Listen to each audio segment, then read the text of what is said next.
ನಮ್ಮ 2 ಗಿಣಿಗಳಿಗೆ ನಾವು 2 ಗಿಣಿ ತರಿಸಿದೀವಿ. ಓಕೆನಾ? ಇದು ಬಿಗ್ ಬಾಸ್ ಅಂತ ಹೇಳ್ತಾರ ಎಲ್ಲಾದ್ರೂ? ಇಲ್ಲ ಇಲ್ಲ ಇದು ಸದ್ಯಕ್ಕೆ ರೆಡ್ ಕಾರ್ಪೆಟ್ ಅಷ್ಟೇ ಸೀಮಿತವಾಗಿದೆ. ಈಗ ಒಂದ್ಸಲ ಊದಿ ನೋಡೋಣ ಹೆಂಗ್ ಓದ್ತೀರಾ ಅಂತ.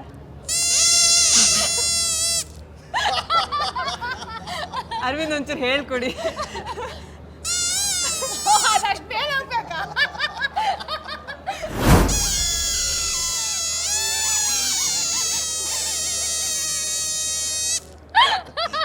ನಂಗೆ ಆನ್ಸರ್ ಸಿಕ್ತು.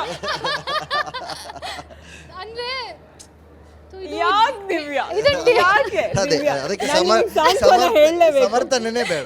ಡಿಫೆಂಡ್ ಮಾಡೋಕೆ ಸ್ವಲ್ಪ ಕಷ್ಟ ಆಗುತ್ತೆ. ಆದ್ರೆ ಏನಂದ್ರೆ ನನ್ಗೆ ಅವ್ರಿಗೆ ಎಕ್ಸ್ಪ್ಲೇನ್ ಮಾಡೋ ಅಷ್ಟೊತ್ತಿಗೆ ಅದು ಹಂಗಲ್ಲ ಹಿಂಗೆ ಅಲ್ಲ ಆ್ಯಕ್ಚುಲಿ ಮಿಸ್ಟೇಕ್ ಇಲ್ಲ ಹಂಗೆ ಹಿಂಗೆ ಅಂದ್ರೆ ಸಾರಿ ಅಂತ ಐ ಥಿಂಕ್ ನಾನು ಕೇಳ್ತೀನಿ. ಆದರೆ ಅವ್ರು ಸಹ ಕೇಳ್ತಾರೆ. ಇದು ಒಂದು ಸ್ವಲ್ಪ ಸರಿ, ಅವ್ರು ಸಹ ಅವ್ರ ಹತ್ರನೇ ಕೇಳೋಣ. ನೀವು ಸಹ ಕೇಳ್ತೀರಾ?